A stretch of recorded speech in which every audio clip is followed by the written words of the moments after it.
a very little bit of theory that I'm going to cover today. After that, everything that we do is going to be practical. So there will be, mostly we'll be focusing on doing different kinds of CTFs. So, this is a practical focused course. And if you practice as, along with whatever I'm doing here in class, then it's going to be a very good learning experience for you. I mean, of course, you can just attend the class and practice later, but that I don't think that's as useful as practicing on at least the same day.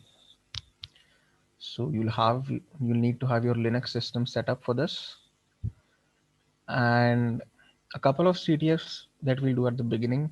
You'll have to download some files. I'll be telling you those. So okay, so let's begin. Like I mentioned, we have a little bit of theory to cover. After that, the rest will be practical.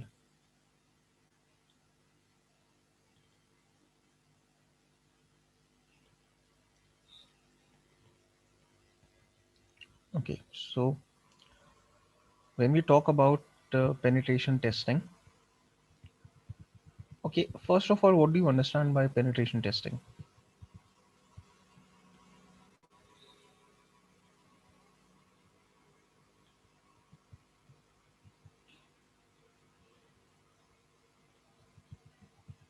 Anyone?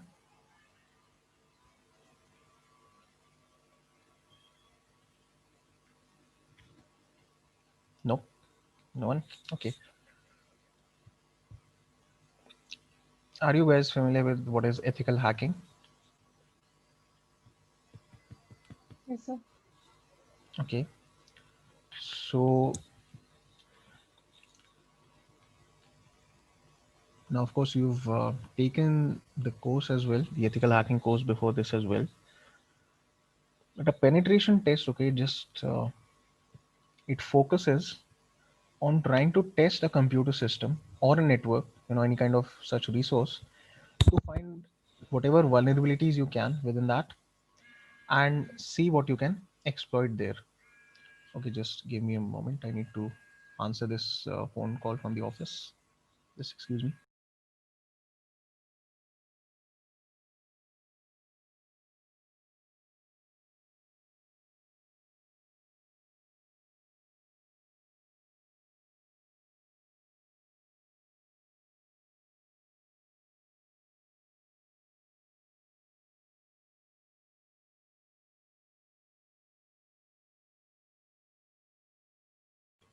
Okay, so as I was saying, with penetration testing, you try to figure out the kind of vulnerabilities that exist within the system, and you're testing how you can exploit those vulnerabilities, how far you can penetrate into that system or into that network. That is what you're trying to find out. Okay, so with that said, let's begin. So now, okay, just like we have with ethical hacking, we have different steps or different phases of penetration testing. Okay, so everything that we do should have a proper methodology behind it. We follow proper steps, and that is what is referred to as phases in this case. Rather than steps, we call them phases. So the first thing you do is you perform information gathering. Okay, so that's kind of like trying to gather as much data as you can about your target. So you might also come across the term footprinting for this, or okay, like in the ethical hacking course, we used to refer to this part as footprinting. So that's what it means, information gathering. Okay, those terms are interchangeable, all of them. So the first thing is you gather all the information that you can. The next thing is you build upon that information. Okay, try to gather even more data, try to perform certain kinds of scans, and out of those results extract all the valuable information so that you can work upon this and actually try to get a foothold into your target system. The next thing is access or exploitation. So now that you've done all your information gathering, you've done all your reconnaissance, you know how to get into the system, or you know that you have different ways or what attack vectors you have that you can exploit and hack into any particular system, and you use them and actually access your target. So you perform the exploitation, you perform the actual what you can term as hack, and you are now into your target system. Now, after you are there, what next? So the next phase is post exploitation. So post exploitation, after you have already finished exploiting, or as in after you have already run your exploits, you have exploited your vulnerabilities you found, and you have access over that system, what do you do next? Okay, maybe you upload something, maybe you download something, maybe you delete some data, maybe you try to gather some passwords, maybe you try to figure out sensitive data present on that system, so you look around there, or you may even upload some kind of backdoors on that system which you can later use to hack into it. So all of this would come under post exploitation and reporting. Okay, now if you are performing a penetration test as a penetration tester, this kind of process that you do, the entire penetration test that you carry out, you will only be doing it after you have been authorized to do so. So whoever your client is, they'll tell you, okay, I want you to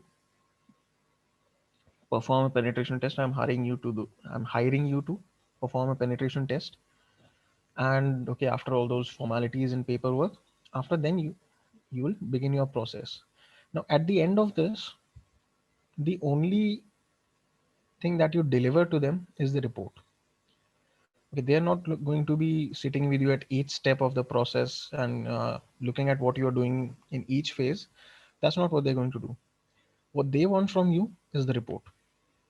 So that is also important, that in penetration testing, after you do your entire penetration test, after you conduct that, you need to document your steps and you need to present that to your client. Okay, and then you have some other final tasks which I'll discuss as we see these topics. Okay, I'll just discuss that at the end of this theoretical session.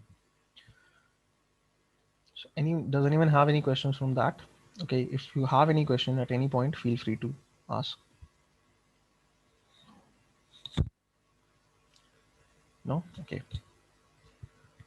So, Sir, you told about post exploitation. That is right. like after exploiting, like there may be a backdoor or something can be put. Like you are talking about like the for a penetration test, like going to some client and we are checking for their vulnerability, or it is just we are penetrating for the exploitation. Because here again report and everything came, na, so I'm asking.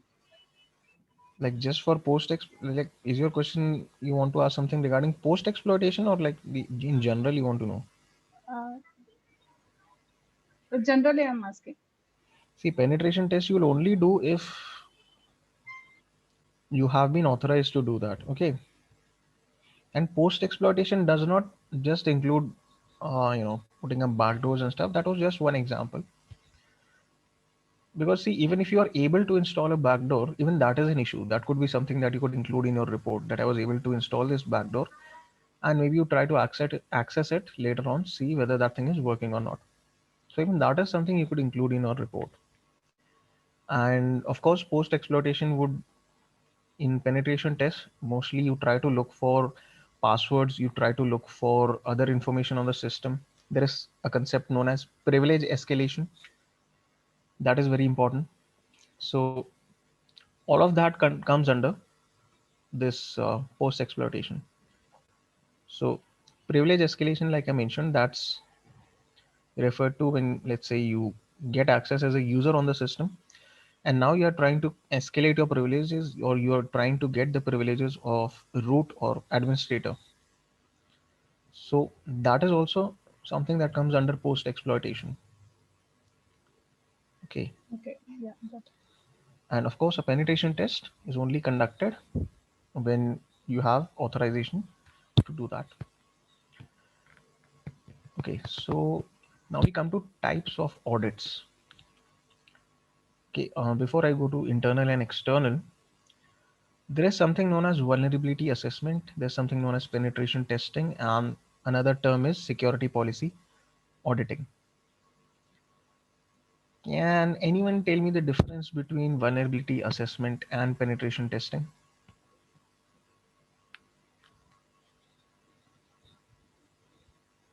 Vulnerability assessment is just to check for the vulnerability in the system, and penetration testing, like we are penetrating through the machine and where all we can uh, exploit or check for the like vulnerability and all. So, according to that, which one would be more in depth out of these two? Which Penetration would testing. penetration testing, correct?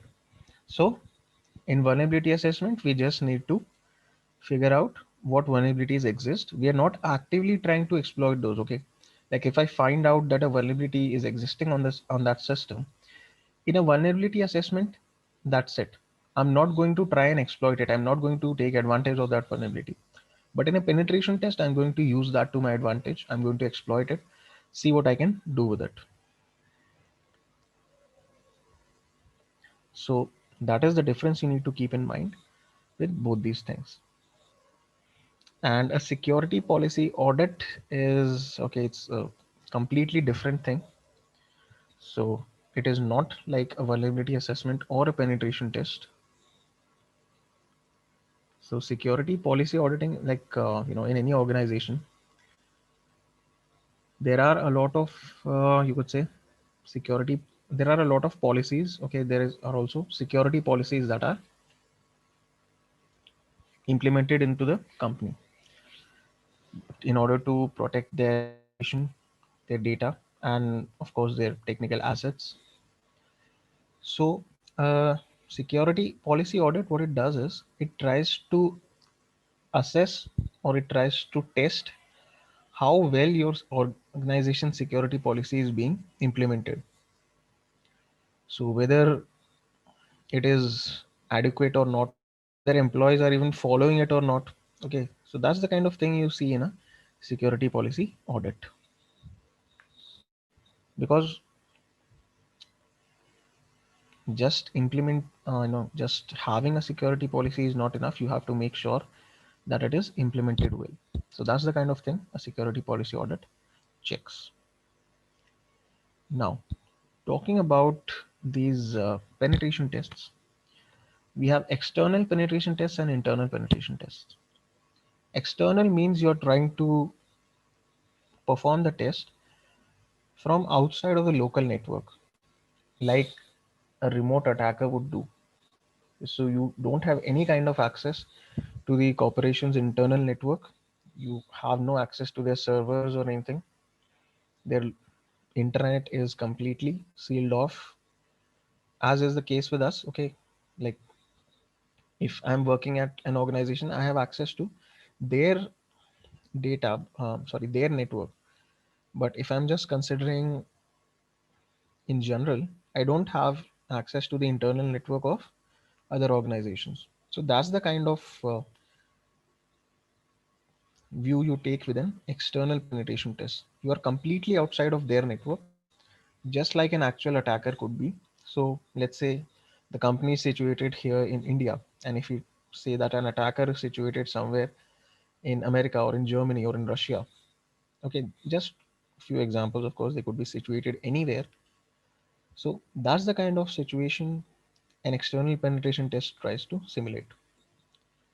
And an internal penetration test tries to simulate an attack where the attacker is inside the company's local network. So they have access to the internal network of the organization. And can anyone tell me why this kind of test might be necessary?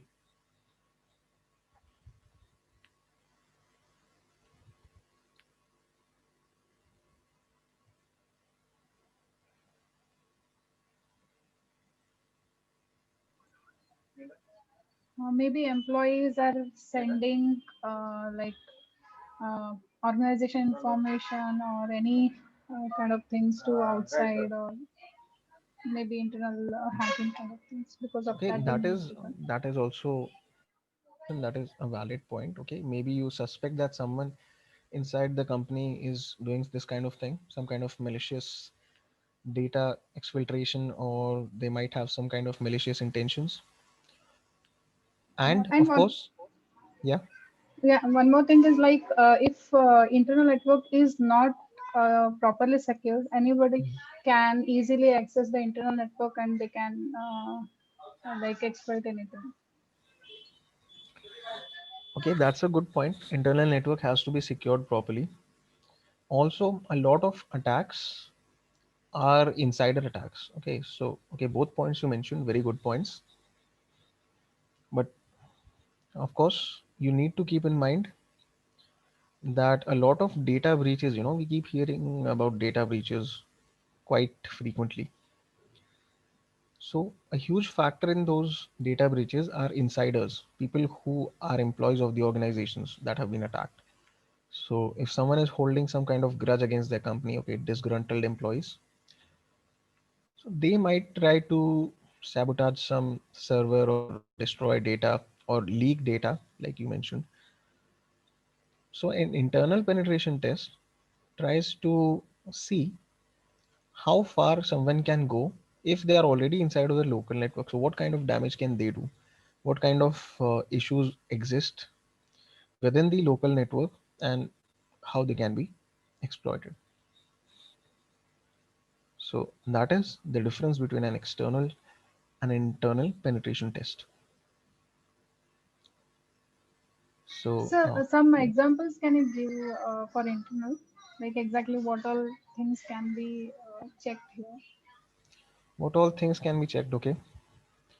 So, let's say, sometimes if you are in the internal network, like if you are already connected to the internal network, there might be some resources that might not be protected properly. Okay, there might be a lack of authentication there. See, ideally what should happen, even if you are a part of the internal network, if you are accessing a server, you're pulling some data from a server or some files you need to check, which are stored on a central server within the company. Okay, let's take this example. Now, in order to access that, even though you're already within the company, even though you're already in the internal network, it should have some kind of authentication that is required. You should not be just directly able to access that. Okay, you should need to have credentials, the proper credentials to access that. Only then you will be able to get your files.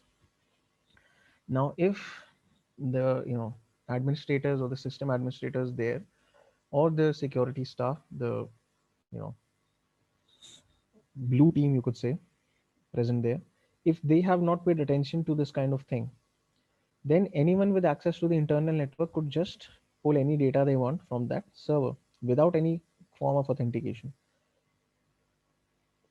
So that is just one example. There could be a lot of things that people don't pay attention to, or organizations don't pay attention to, because they think that this is the internal network, so we don't need to secure it. Okay, any access from within the internal network would be automatically legitimate. So to test how secure that is, how secure your internal network actually is, that's why you have internal penetration tests. For outside, like a cloud also comes for external penetration, or it is only applicable for the organization. No, for cloud also it would be external, yeah, because you're not actually within the cloud network when you are testing, Yeah. right? So that would also come under external.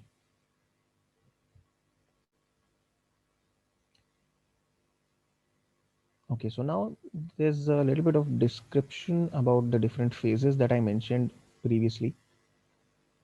The first thing is information gathering. Okay, so the information you gather, it should be anything that is relevant to your client or their website. So who is your client, what information do they have, or what information is made public. Now out of this public information, there's a lot of things that you could find. Who is their ISP? Okay, who is their ISP is not really something that is going to help you in the long run, but in very peculiar cases of social engineering, you could say, you could use that information. This is just some random examples that they have given. Okay, you should try to find out as much data as you can, like who works there. Okay, like it's mentioned, who works there, present or former employees. This could be very useful information. How many people do they employ? That could also be, helpful to know. What type of business are they in? So again, these are just a few examples of the kind of information that you need, and the information you gather can then be used in further phases, or you can use that for social engineering, which is also mentioned here. So again, social engineering, you can only do that if you already have some information previously. Otherwise, okay, it's not really possible to do that. And you have other means of getting this information from, let's say, Google Dorking, social media websites. If you are finding out some information regarding a website itself, you can run website scanners, you can perform whois lookups or DNS lookups. Okay, again, just give me a moment, I have to take this call. Excuse me.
So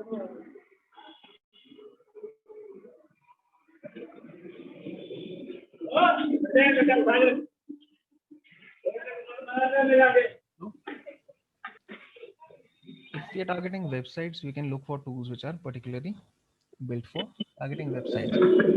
Web scanners, okay, there are quite a few of them. Or you can use, of course, you can go through the website manually as well. And of course, there's Nmap, which is also going to help you using that. So, I mean, that is more a part of the second phase rather than this phase. भैया But stuff like host lookup or DNS lookup would come under this phase, which is information gathering. एक second पर charge चढ़ा के आ रहा हूँ जल्दी का And it says there are some tools in 11 Kali बजे to aid in this. So with Kali or with ParrotOS, whatever you're using, of course, you have quite a lot of tools which are present there.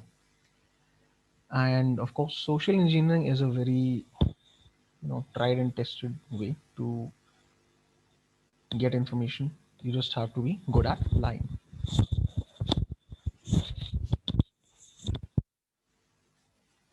Okay.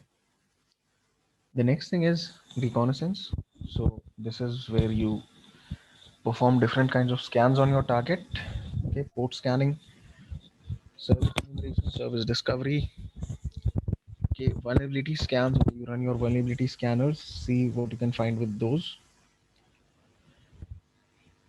But of course, you should always keep in mind that you don't rely on these tools.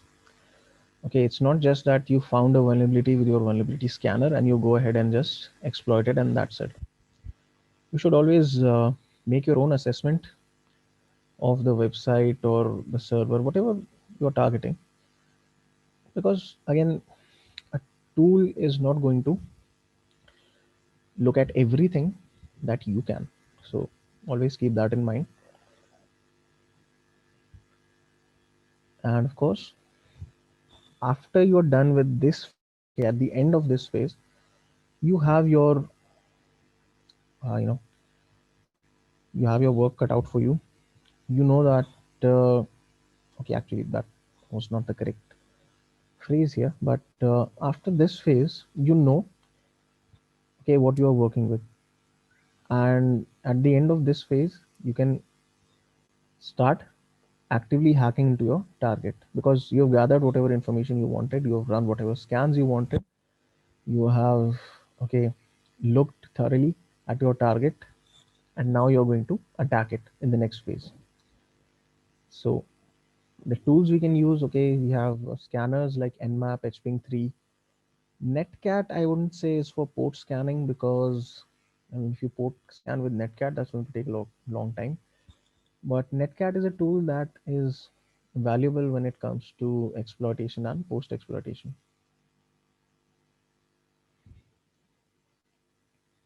So again, that is something to keep in mind. But I would definitely not classify it as a port scanner. Then you have vulnerability scanners, OpenVAS, Nessus, Metasploit, and its GUI version, Armitage, web scanners, of course, and you can perform port checking, banner grabbing with Telnet.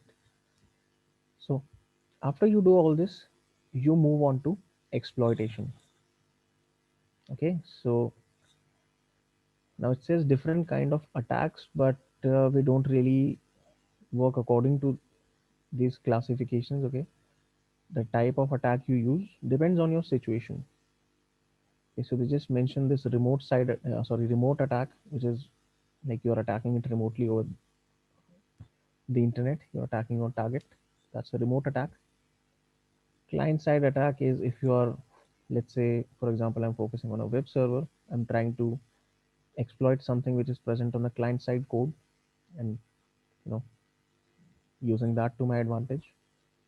Blind side attack, okay, it's actually a vulnerability in a particular system. It's not really a type of attack per se. Social engineering. Now, social engineering, I wouldn't say is relevant under exploitation because it is, mainly used for information gathering. But of course, there are some situations where you could say that if you're using phishing, you are actually getting the information that you need. You're getting the credentials, you're getting passwords, stuff like that. So you could consider that here, but that is not what, that is not all that social engineering is. There's a lot of stuff to it. Then you have fuzzing attack or DOS. So DOS is denial of service. Okay. So when you try to crash a system, when you try to fill up a system's bandwidth, when you basically try to make something unusable for legitimate users. And fuzzing attack is when you're just sending random kinds of input, all random kinds of inputs to the application, and you're trying to see what the responses are, and maybe if some input breaks the application and gives you some kind of, you know access, or perform some kind of exploitation for you or not. Okay, so that is what fuzzing means. And MITM is man in the middle. So if you are able to insert yourself in the middle of communication between two parties, you can intercept their messages, or maybe you can insert your own messages there. You can modify what they are saying. So all of this kind of stuff comes under man in the middle attack. But again, this kind of attack is somewhat rare because it's not very easy to do in most cases. Tools of the trade, again, Metasploit is a very popular tool. Okay, it can be used as a scanner, it can be used for exploitation, post exploitation, lots of things.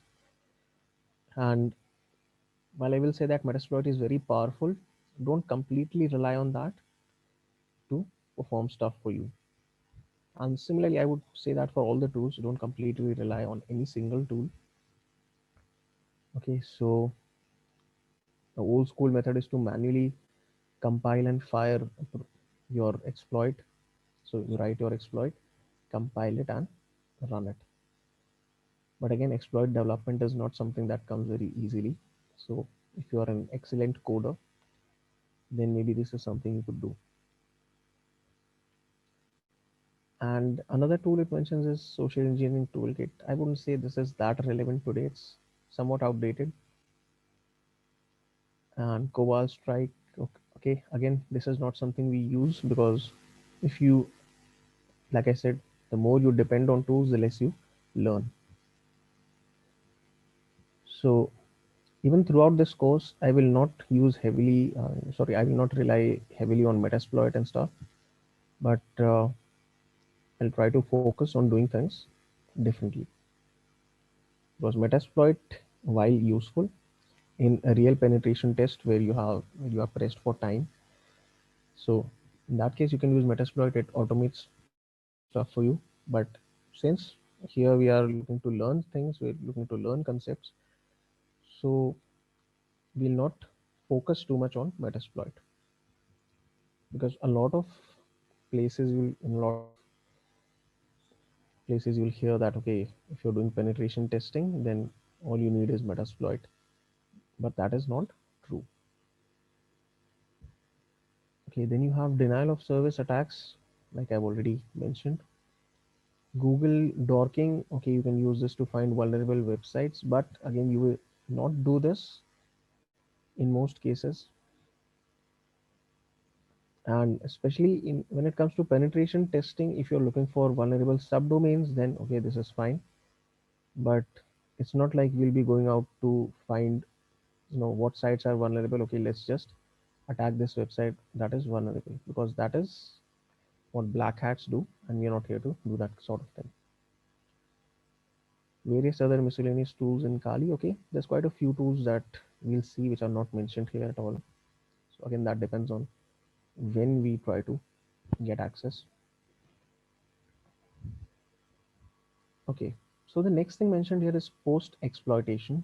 Okay, so post exploitation, after exploitation, once you have gained access to the system, now what? You try to maintain hidden access, you try to install backdoors, use compromised system to leverage others.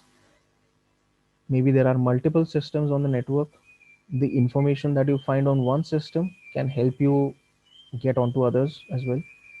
Maybe they all have similar passwords, or maybe they all have same passwords. I mean, this is less likely, but again, could be the case. Or maybe they are all using the same outdated technology, which has a vulnerability that can be exploited. Cover your footprints, cover your tracks. So this basically means if someone accesses that system, they should not be able to figure out that someone has hacked that system, or someone who should not be able to access it is accessing that system.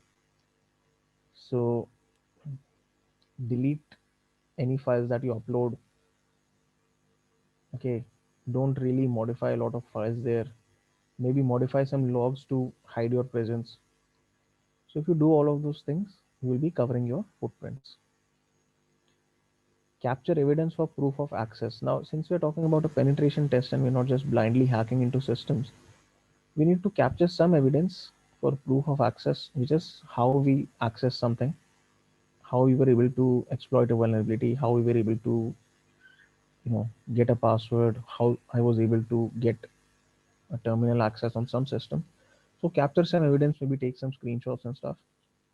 Document your process. So you need to have proper documentation for it, which would be a part of your report.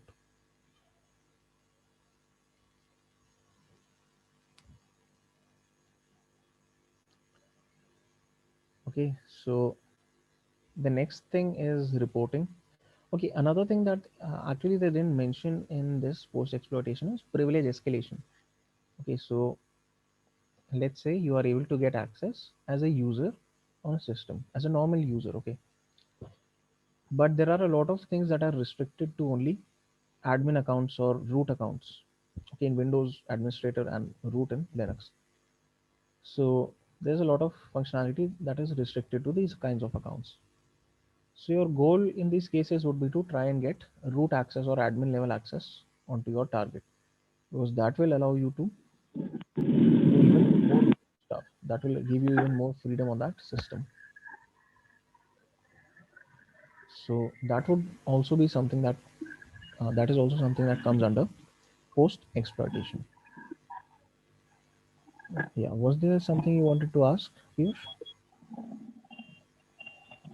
Nothing, sir. No? Okay.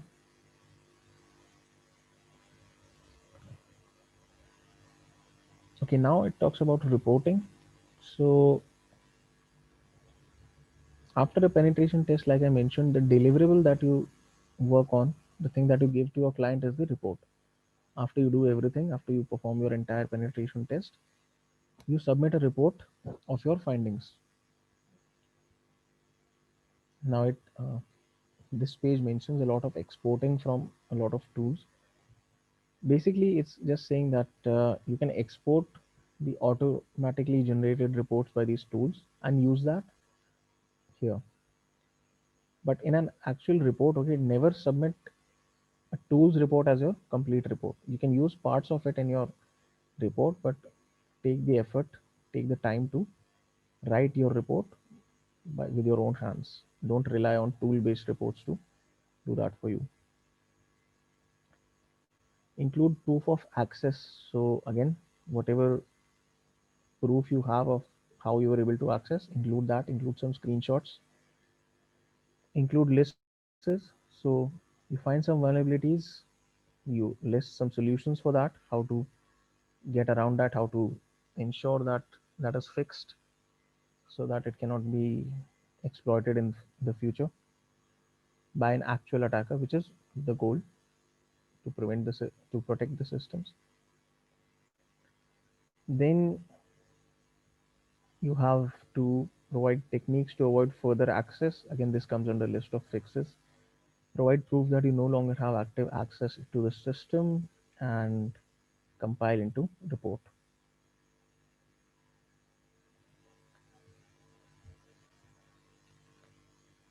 And after you do all that, you present this report and your analysis of the situation. Then maybe you could offer assistance in patching up all the vulnerabilities or training employees. against things like sorry, not against things, training employees on topics like social engineering and stuff. Policy management, maybe they don't have proper policies in place, you could help them with that, and you could charge extra for these. Again, that's a final assessment of the network would be carried out, and maybe you schedule a regular audit with your client, like once every couple of months, or once every 3 months, once every 6 months, whatever works for them. Encrypt your reports or findings. So basically, your report would be containing a lot of sensitive data regarding your client and their systems. So you should make sure that it is not available publicly. No one is able to access that other than you and your client. And after you do that, move on to the next audit. So that is the kind of stuff that is involved in a penetration test. Now, as far as the theoretical portion of the chapter is concerned, that's it. There's no further theory here.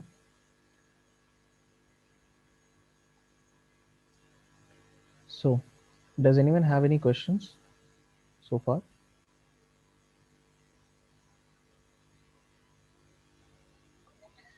So you have mentioned like fix the issue and all. Like respective person has to fix that when we find the vulnerability or anything. Like, so that we cannot. If I am doing any penetration test, I am not the person who can fix that issue, right? Yeah, you can like you can suggest fixes. Like you can tell them, okay, instead of this, you try using this, or maybe update your software, depending on whatever vulnerability you find. You can, like, it doesn't say you actually fix it. Okay, it says that you can include a list of fixes. You can tell them, okay, this is how you do this. Of course, the concerned person for that organization would be carrying out that action, but you can tell them what to do to fix this. Okay, Okay. Okay. anything else? No. Okay, so that is the end of theory here. Now, for the practical portion throughout this course, I will be working with Linux. So we'll be using quite a few different tools here. We'll be using scanners, we'll be using Metasploit, lots of stuff as we move forward with the course. Now, the first machine that we'll be doing. So what we are doing is we'll be mostly working on CTFs, which are, CTF stands for capture the flag. So it's kind of like a puzzle or a challenge that you need to solve by hacking into a system. So that is the kind of thing we'll be working on. And the first machine we'll be trying to attack, we'll start with Metasploitable, okay, because that is very easy to attack. It has a lot of vulnerabilities. So you can easily find different ways to hack into it. Let me give you the link for it. So if you can install it on your system.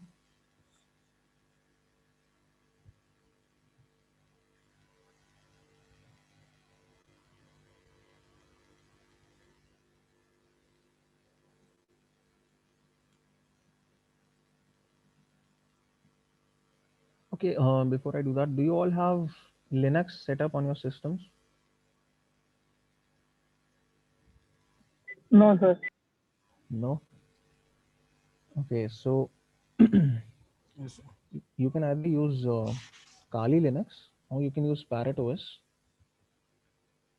So I would recommend that you use that in a virtual machine. You can use either VirtualBox or Sir, VMware. actually, just for asking, sir, Kali Linux is installed, but sir, that Linux software is not installed. Pardon? Kali is installed, Sir, but like I use the Linux in virtual machine, okay, but so not like Windows. I have Linux. but you have Kali Linux installed, right? Yes, sir. Okay, so that you should be fine. And okay, Abhishek, you are saying that you don't have that setup. So have you worked with virtual machines previously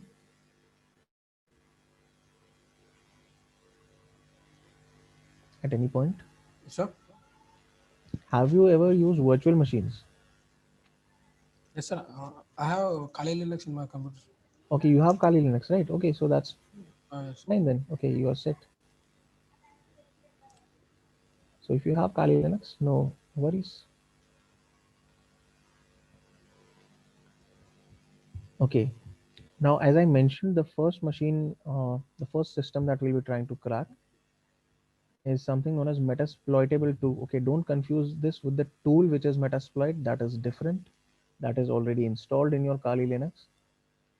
I'm talking about Metasploitable 2, which is a virtual machine that you can download and set up. It's a small download, 700 MB or so, 700, 800 MB. And you can download this and set it up as a virtual machine only. Okay, there's no ISO, so you can't like perform an installation. And even if there were, you should never be doing that because this has a lot of vulnerabilities. And if you expose this kind of thing to an internet connection,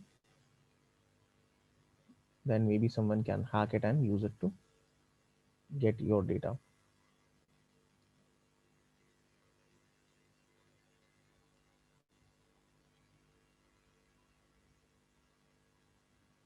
So I have mentioned this link for Metasploitable 2 in the chat section. You can take it from there. All you have to do is download it. Okay, it's a zip file, so you extract it. And after you extract it, okay, you'll see a file, okay, a virtual machine hard disk file you'll see. You can simply create a new virtual machine and use this existing hard disk uh, to as part of the machine. When you're creating a VM, it gives you an option. So select the option for use existing hard disk file and select the file that you get. So that is what I'm using on my system as well, Metasploitable, and I've set it up as a VM.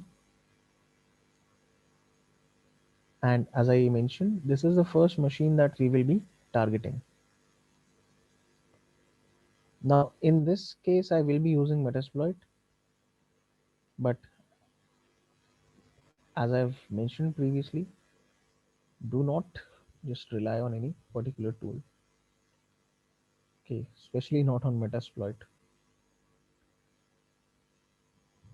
Okay, so let me just when you start up Metasploit or mostly any kind of CTF machine for the first time, this is what you'll get. Okay, so this is the screen you get when Metasploitable boots up. And they also mention that you should never expose this VM to an untrusted network and keep this in mind. Okay, so log in with MSF admin to get started. Now I don't really need to do this, so I'm not going to log in here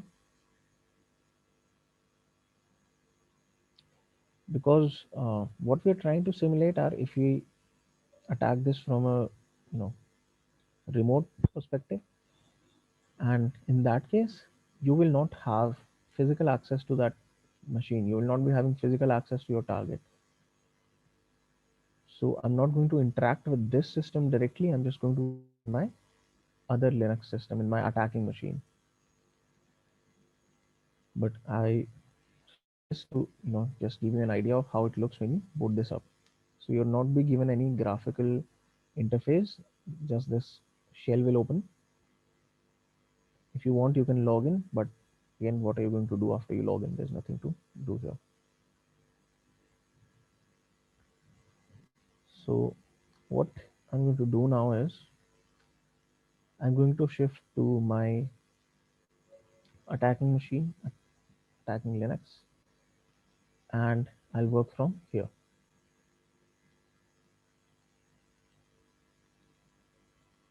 Now, before I move forward, does anyone have any questions?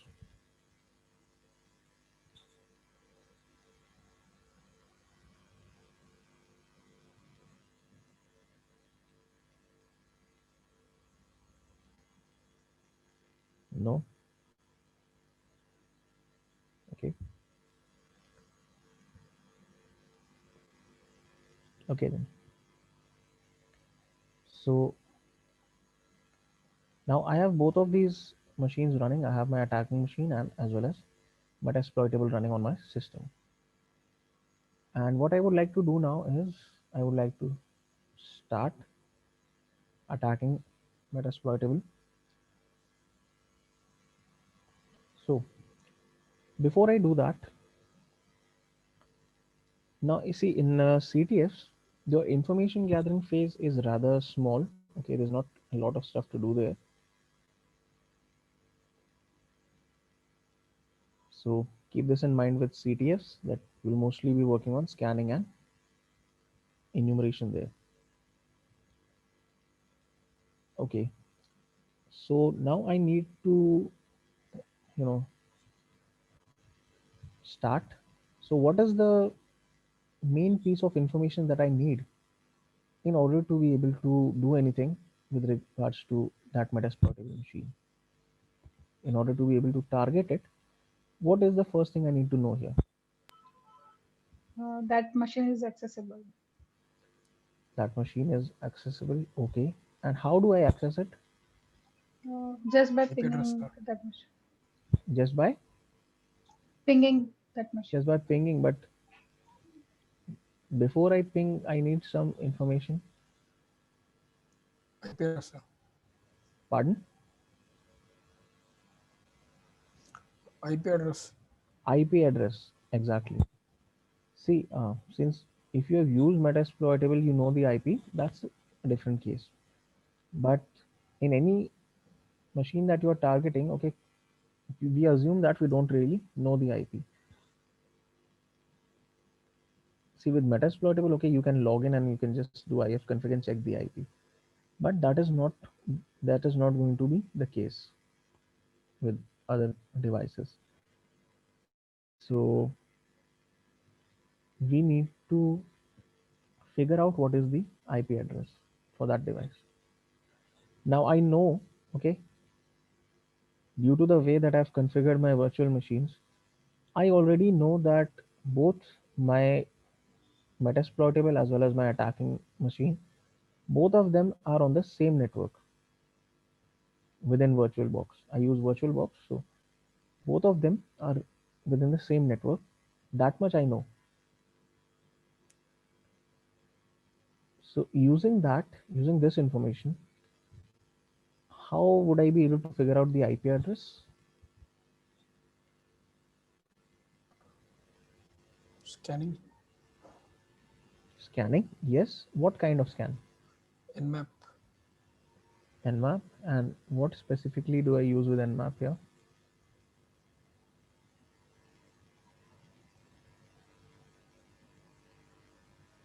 Okay, see, I already mentioned that they are both on the same network, right? So that means I can check my own IP. So, okay, I completely mistyped this. I can check my own IP. So this is my IP, okay, for the network that these machines are on. This is the IP for this attacking machine, 10.0.2.15. Okay, so what I can do is I can use Nmap and I can do a ping sweep for this network. Now, what does a ping sweep do? It pings all the addresses in a particular network range that we specify. So if any device is up, if any of those IP addresses are in use, we are going to receive that information here. So I'm going to do a ping sweep, and the scan type would be yes, Gaurav. Sorry, sir. Sorry. Okay, no problem. So the scan type would be -SN because we are trying to do a ping. And since this is going to be, if you specify just a single address here, it's going to be a ping. If I specify a range, okay, numlock. If I specify a range, then it's going to be a ping sweep. 10.0.2.15/24.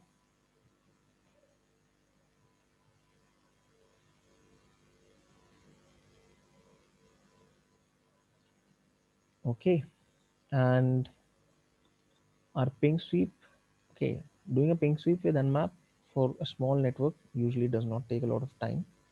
So it's a good way to figure out possible IP addresses. So from 50, it is 15/24 means it's a 15 to 24, right? No, no, no, no. That's not what it means. This is a way of writing network addresses. So this is a way of describing networks.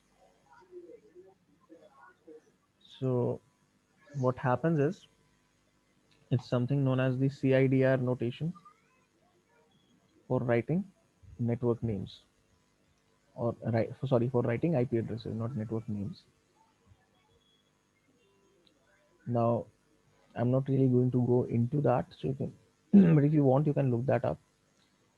And basically, what this means is that I'm trying to scan all the addresses in this network ranging from 1 to 255, or 0 to 255, you could say, but 0 is not going to be assigned to any device anyway. So we start from 1 to 255. We have usually used 1-254 or 255 like that. No? Yeah, yeah, I know. This can, if you are not familiar with this can look a little confusing. So this is equivalent to basically just this, like what you just mentioned. This is equivalent to that.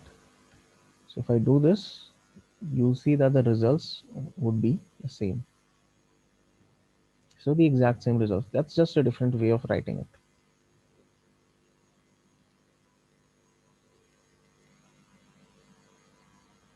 Okay, so For this, if I give any random number also, it is working, right? Like anything I can give. It's not only 24. I can give 10, 100 also.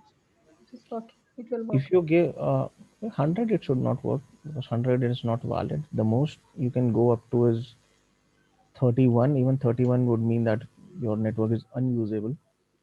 At most, you use 30, like you are using 100. Okay. No, no. Just I'm asking Okay, because I gave like 1/25, so it worked. it will work, but your results will be a little different in that case. Because /24 differs from /25. Now again, I would have to go in depth into the whole No, networking portion, so I'm not. but I got same results. You're getting the exact same thing.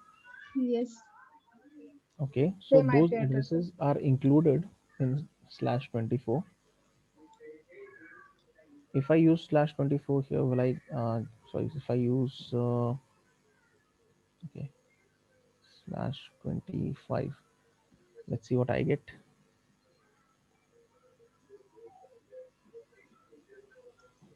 Okay, so see here the difference.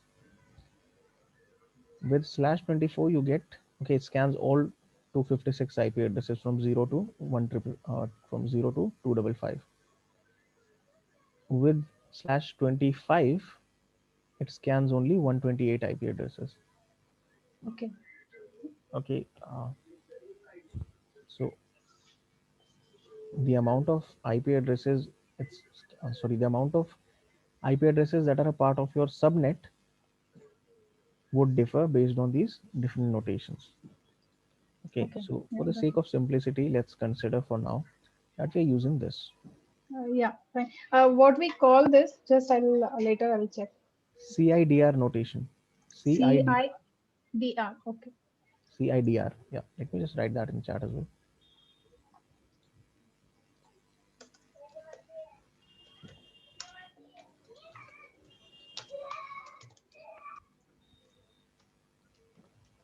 So CIDR notation for this is for IP addresses. Again, when you study IP addresses, you'll see that there are different ways of representing them: classful and classless. So this comes under classless. So CIDR stands for classless interdomain routing. So that's what is CIDR. Now, okay. So when we scanned our network, we saw that we got four IP addresses here. Okay, 2.1, 2.2, 2.15, and 2.252. So since I know that my target is on the same device, sorry, on the same network, so our target IP has to be one of these. Out of these addresses, there are two IPs that I can immediately eliminate. Can anyone tell me which those are?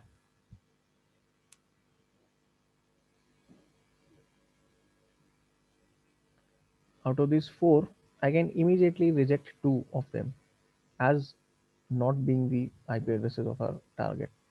Like two of these are definitely not the target's IP.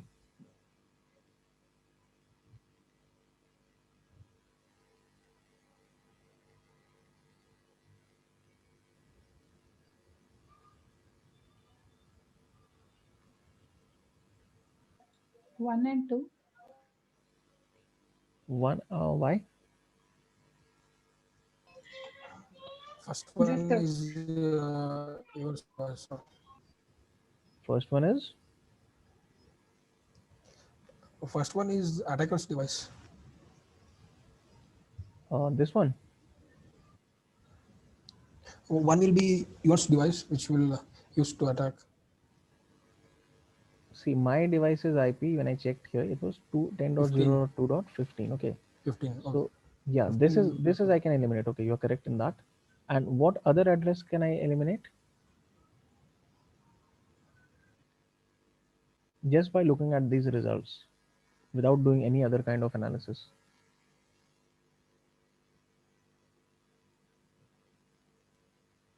I can eliminate this one, the first result that we get, 10.0.2.1. I can eliminate this one because the first address in a network, okay, and you'll get used to it as you do this. The first address will be belonging to the gateway. The gateway for that network will be having 2.1 or whatever it is, followed by 1 in the last octet. So even if you check your IP address for the main host, your gateway will have something like this. Regardless of what the first three are, it will be having 1 at the end. So that is definitely not my target device. I'm not going to target my network gateway. And of course, I know that this is my own IP. So I can remove these two, correct or not? Yes, sir. Yes, okay. So these two IPs I can remove. Now I'm left with two, 2.2 and 2.252. Now what I need to do is I need to figure out which one is the one that I need to focus on. What helps us in this case is another Nmap scan, and I'll try to figure out the operating system. Why is it giving me this kind? Okay, the operating system which is present in both these devices. So I can do an operating system detection for 10.0.2.2 as well as for 252. So I can simply specify that with a comma. And okay, yeah, I need sudo for this.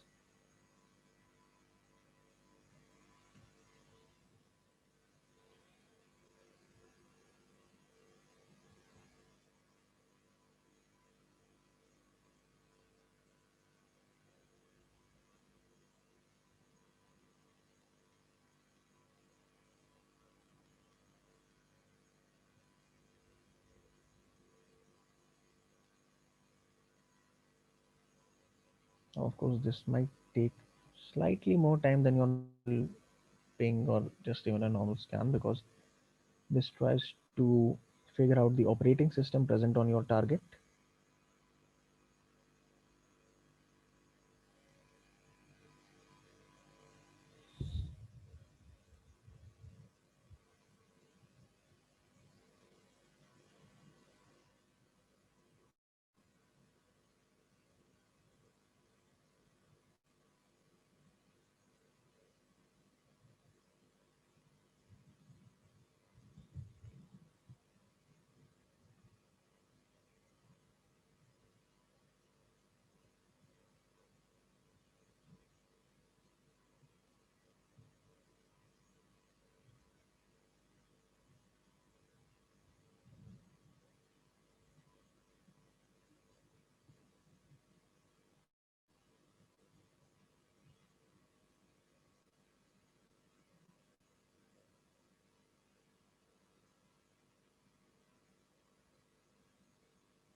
These scans can take a little bit of time, although it shouldn't be taking this much. Sir, for Metasploit also it is showing as a Linux only. So how we'll understand exactly this is a Metasploit, what we are, or there may be a many other machines also like with this Metasploit machines. So We haven't received the results yet so far. no, I got actually in my machine, in my Linux. I Okay. scanned to window machine and Metasploit is there. Hmm. So it showed me for window, I got it's a Windows 7 machine like that. It gave the information. And for this Metasploit, it gave OSE, CPE, that is Linux kernel and Linux kernel, and for details also same thing it gave in one of. Okay. So, what was your question again? Like it won't specify exactly as a Metasploit, or how we Hmm. can like if there are many 10 Linux machines are running, so Hmm. how we understand like that particular machine is what we are targeted. Yo, so if that is the case, if 10 machines are running, they are all Linux, then you'll have to do even further in-depth scans. You'll have to perform some kind of banner grabbing. You'll have to, let's say, run service version detection scans or script scans within map to figure That out the means we kind of should services have that are some running. like footprinting is required here. Like if many machines with the same Linux only, then some footprinting like about the versions or all those things we should be knowing, right? Then only we can scan that machine. So how are you going to know that? How are you going to find that out? See, when you are trying to, okay, basically what we are doing is we are trying to target a particular system. Okay, we are trying to just target our metasploitable system. But when you're performing a penetration test, okay, let's say you are somehow able to get access to the network, which is the kind of situation that we're in. We have access to the network, and in that case, you're not going to be choosing what kind of systems to attack.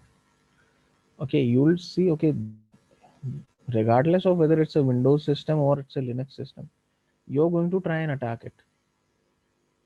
Okay, there you're not going to be choosing what systems to attack. Okay, this is Windows, no, I'll just leave it, I'll just focus on Linux. That is not the kind of approach you take in a penetration test. If you have 10 systems, okay, you try to figure out how to get into them. You try to run different kinds of scans. Maybe you find a vulnerable service running on one system. Maybe you find some vulnerability in a particular system. Then you focus on that. You don't narrow it down in the beginning. You then perform multiple kinds of scans and see what is most likely to give you the easiest access. Then you focus on that. But in this case, I'm just trying to figure out, we're just trying to figure out what our Linux system is, what our Metasploitable system is, which one is the correct IP. So this is a slightly different situation there. Okay. Okay. So again, you are correct that if we have, let's say, 10 Linux systems, it's going to be more difficult. That is definitely going to be the case. Now it's telling me that this 10.0.2.2, it's giving up on port because retransmission cap hit. So maybe this is not a device that is responding normally to our scans. This could be a hint that that's not what I'm looking for. So let's say I go to a separate window and I just perform this. Okay, do anyway. I just perform this scan on the other IP.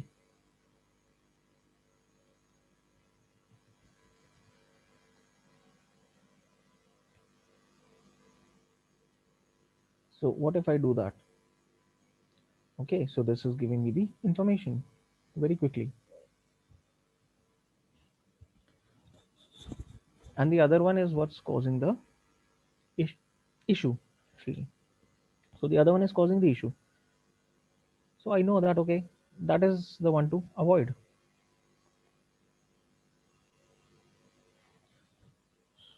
So I can let this scan run in the background. Meanwhile, I continue to work on this one, because the way that device is behaving, it's an indication that it's not likely our target. It's not a system that is running, that is up and running.